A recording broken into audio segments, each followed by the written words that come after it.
So I want to talk about education, and I want to talk about creativity. My contention is that creativity now is as important in education as literacy, and we should treat it with the same status. Thank you.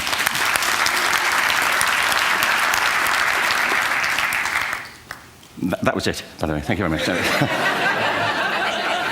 So, 15 minutes left. Well, I was born... No, I had a great story recently, I love telling it, of a little girl who was in a drawing lesson. She was 6, and she was at the back drawing, and the teacher said this little girl hardly ever paid attention. And in this drawing lesson, she did. And the teacher was fascinated. She went over to her and she said, "What are you drawing?" And the girl said, "I'm drawing a picture of God." And the teacher said, "But nobody knows what God looks like." And the girl said, "They will in a minute."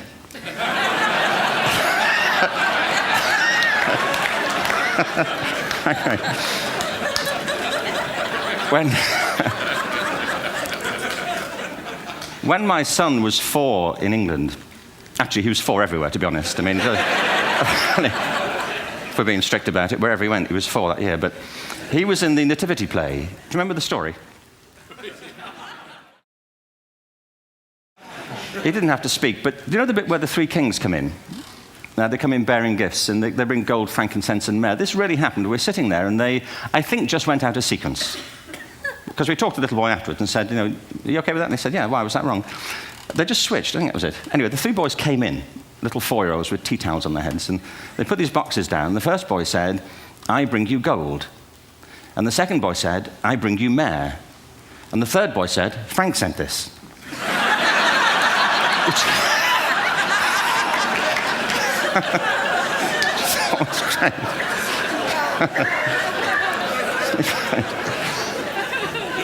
What these things have in common is that kids will take a chance. If they don't know, they'll have a go. Am I right? They're not frightened of being wrong. Now, I don't mean to say that being wrong is the same thing as being creative. What we do know is, if you're not prepared to be wrong, you'll never come up with anything original. If you're not prepared to be wrong. And by the time they get to be adults, most kids have lost that capacity. They have become frightened of being wrong. And we run our companies this, by the way. We stigmatize mistakes. And we're now running national education systems where mistakes are the worst thing you can make. And the result is that we are educating people out of their creative capacities. Picasso once said this. He said that all children are born artists. The problem is to remain an artist as we grow up. I believe this passionately, that we don't grow into creativity, we grow out of it. Or rather, we get educated out of it. So why is this? I lived in Stratford-on-Avon until about 5 years ago. In fact, we moved from Stratford to Los Angeles. So you can imagine what a seamless transition this was from LA. Actually, we lived in a place called Snitterfield, just outside Stratford, which is where Shakespeare's father was born. Are you struck by a new thought? I was. You don't think of Shakespeare having a father, do you? Do you? Because you don't think of Shakespeare being a child. Do you? Shakespeare being 7. I never thought of it. I mean, he was 7 at some point. He was in somebody's English class, wasn't he?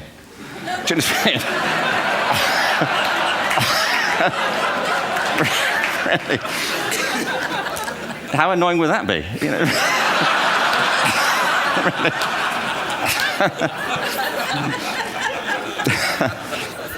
Must try harder. Being sent to bed by his dad, to Shakespeare. Go to bed now, to William Shakespeare, and put the pencil down, and stop speaking like that. It's confusing everybody.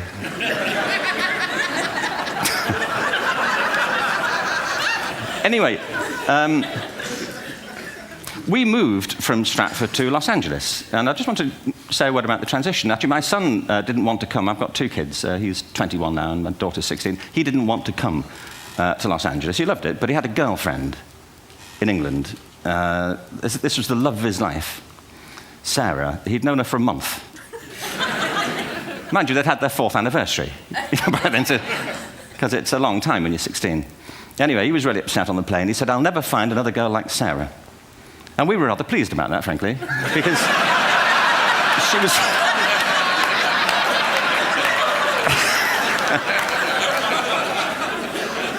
She was the main reason we were leaving the country.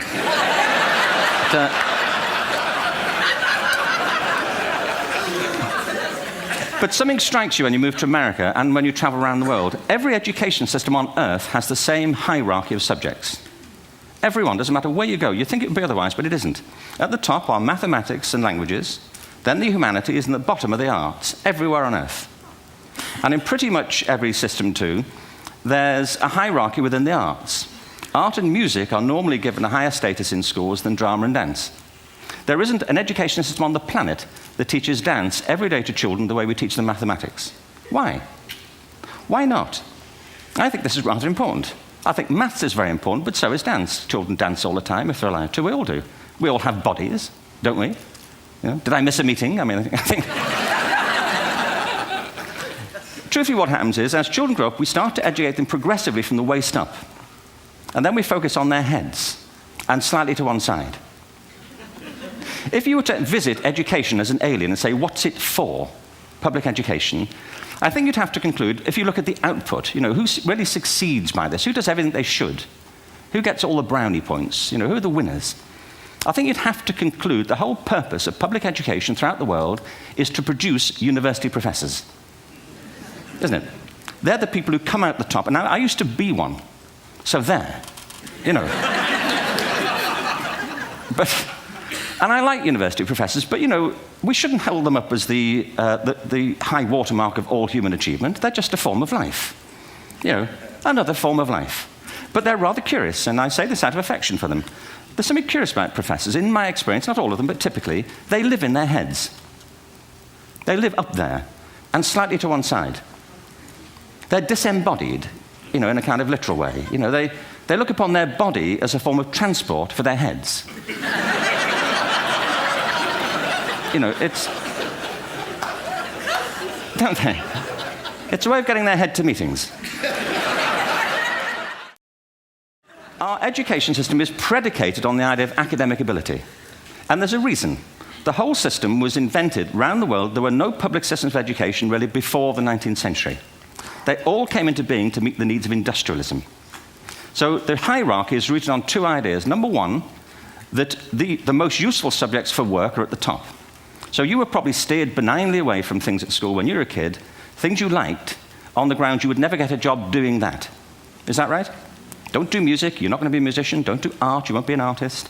Benign advice. Now, profoundly mistaken. The whole world is engulfed in a revolution. And the second is academic ability, which has really come to dominate our view of intelligence because the universities designed the system in their image. If you think of it, the whole system of public education around the world is a protracted process of university entrance. And the consequence is that many highly talented, brilliant, creative people think they're not, because the thing they were good at school wasn't valued or was actually stigmatized. And I think we can't afford to go on that way. In the next 30 years, according to UNESCO, more people worldwide will be graduating through education than since the beginning of history.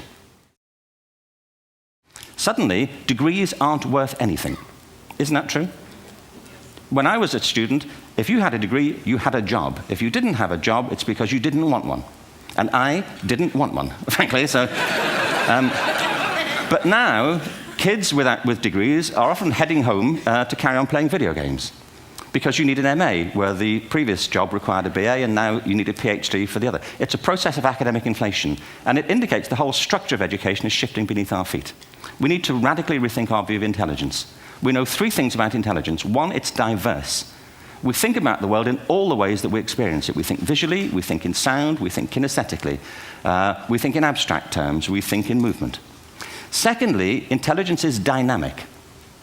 If you look at the interactions of a human brain, as we heard yesterday from a number of presentations, intelligence is wonderfully interactive. The brain isn't divided into compartments. In fact, creativity, which I define as the process of having original ideas that have value, more often than not, comes about through the interaction of different disciplinary ways of seeing things. And the third thing about intelligence is it's distinct. I'm doing a new book at the moment called Epiphany, which is based on a series of interviews with people about how they discovered their talent. I'm fascinated by how people got to be there. It's really prompted by a conversation I had with a wonderful woman who most people have never heard of. She's called Gillian Lynn. Have you heard of her? Some have. She's a choreographer, and everybody knows her work. She did Cats and Phantom of the Opera. She's wonderful. I used to be on the board of the Royal Ballet in England, as you can see. And anyway, Jill and I had lunch one day. I said, how'd you get to be a dancer? And she said it was interesting. When she was at school, she was really hopeless. And the school in the 30s wrote to her parents and said, we think Gillian has a learning disorder. She couldn't concentrate. She was fidgeting. I think now they'd say she had ADHD. Wouldn't you? But this was the 1930s, and ADHD hadn't been invented, at this point. So it wasn't an available condition. people weren't aware they could have that. Anyway, she went to see this specialist. So this oak-panelled room, and she was there with her mother, and she was led and sat on this chair at the end, and she sat on her hands for 20 minutes while this man talked to her mother about all the problems Gillian was having at school. And at the end of it, because she was disturbing people, her homework was always late and so on, little kid of 8, in the end, the doctor went and sat next to Gillian and said, Gillian, I've listened to all these things that your mother's told me. I need to speak to her privately. So he said, wait here, we'll be back. We won't be very long. And they went and left her. But as they went out the room, he turned on the radio that was sitting on his desk. And when they got out the room, he said to her mother, just stand and watch her. And the minute they left the room, she said she was on her feet, moving to the music. And they watched for a few minutes, and he turned to her mother, and he said, Mrs. Lynn, Gillian isn't sick. She's a dancer. Take her to a dance school. I said, what happened? He said, she did. I can't tell you how wonderful it was. We walked in this room, and it was full of people like me. People who couldn't sit still. People who had to move to think. Who had to move to think. They did ballet, they did tap, they did jazz, they did modern, they did contemporary. She was eventually auditioned for the Royal Ballet School. She became a soloist. She had a wonderful career at the Royal Ballet. She eventually graduated from the Royal Ballet School, found her own company, the Gillian Dance Company, met Andrew Lloyd Webber. She's been responsible for some of the most successful musical theatre productions in history. She's given pleasure to millions, and she's a multi-millionaire. Somebody else might have put her on medication and told her to calm down. What TED celebrates is the gift of the human imagination. We have to be careful now that we use this gift wisely and that we avert some of the scenarios that we've talked about. And the only way we'll do it is by seeing our creative capacities for the richness they are and seeing our children for the hope that they are.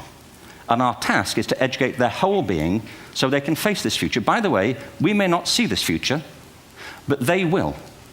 And our job is to help them make something of it. Thank you very much. Bravo. Hierher.